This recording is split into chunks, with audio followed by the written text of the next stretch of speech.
वडिलकीच्या नात्यानं सांभाळून घेण्याची दिलदारी, पण प्रसंगी कान उघडणीचीही तयारी. हे महाराष्ट्रातल्या महायुतीतलं सूत्र तयार करून अमित शहा दिल्लीला गेले आहेत. महाराष्ट्राच्या 2 दिवसांच्या दौऱ्यात अमित शहा यांनी जळगाव आणि छत्रपती संभाजीनगर इथून भाजप आणि महायुतीच्या प्रचाराचा हुंकार भरला.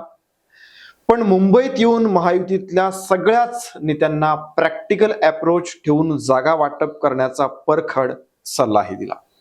यातून अमित शहा यांनी एकनाथ शिंदे आणि अजित पवार यांना तुम्ही मोदी शहा यांच्या भाजपशी डील करताय, काँग्रेसशी नव्हे, असा स्पष्ट संदेशच दिलाय.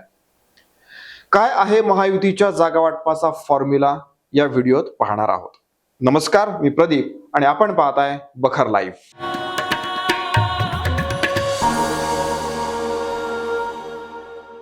भाजपची लोकसभेसाठीची पहिली यादी नुकतीच जाहीर झाली.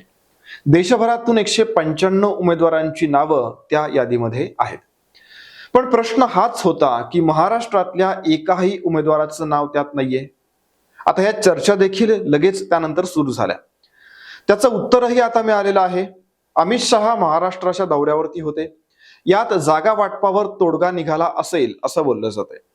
राज्यात भाजप आणि एकनाथ शिंदे यांची शिवसेना, त्याचबरोबर अजित पवार यांच्या राष्ट्रवादी सोबत युतीमध्ये आहे. पण जागा वाटपाबाबत कोणालाही टर्म्स अँड कंडिशन्स ठेवता येणार नाहीत.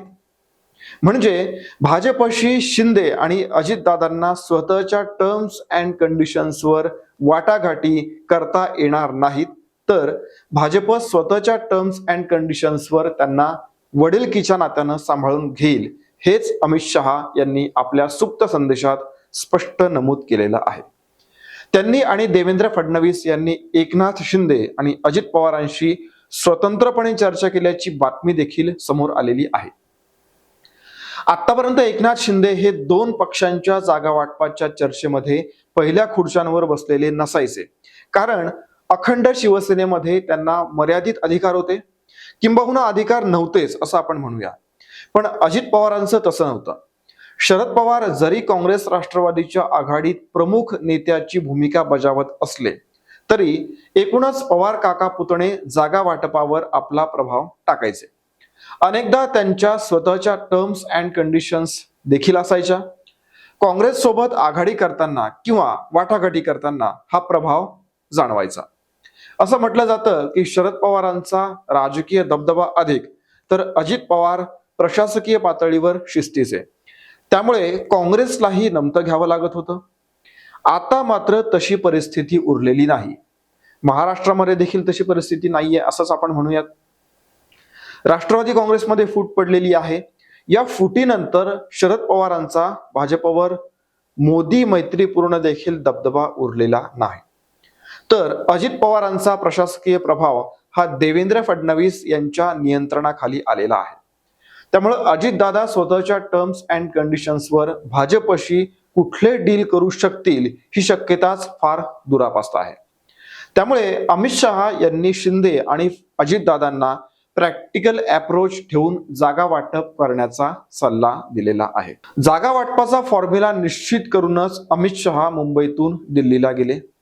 फॉर्म्युला अजून जाहीर झालेला नाही, पण भाजप 30+ म्हणजे 30 अधिक आणि उरलेल्या 18 मध्ये शिंदे अजितदादांच्या पक्षांचे उमेदवार लढणार आहेत. त्यातही त्यांचे काही उमेदवार कमळावर निवडणूक लढवण्याची शक्यता आहे असं सूत्रांचं म्हणणं आहे.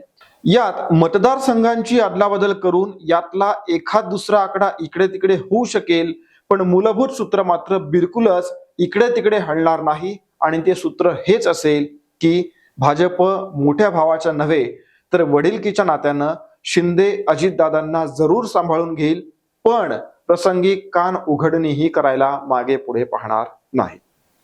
कारण महायुती ही फक्त भाजपचीच नाही तर शिंदे आणि अजितदादांची देखील गरज अधिक आहे. ही वस्तुस्थिती यातून अधोरेखित होते. हा व्हिडिओ आवडला असेल तर लाईक करा, शेअर करा, चॅनलला सबस्क्राईब करा. तुमच्या प्रतिक्रिया आमच्यासाठी महत्त्वाच्या आहेत, त्यामुळे कमेंट नक्की करा. आमच्या फेसबुक, एक्स आणि इंस्टाग्राम पेजला फॉलो करायला विसरू नका. धन्यवाद.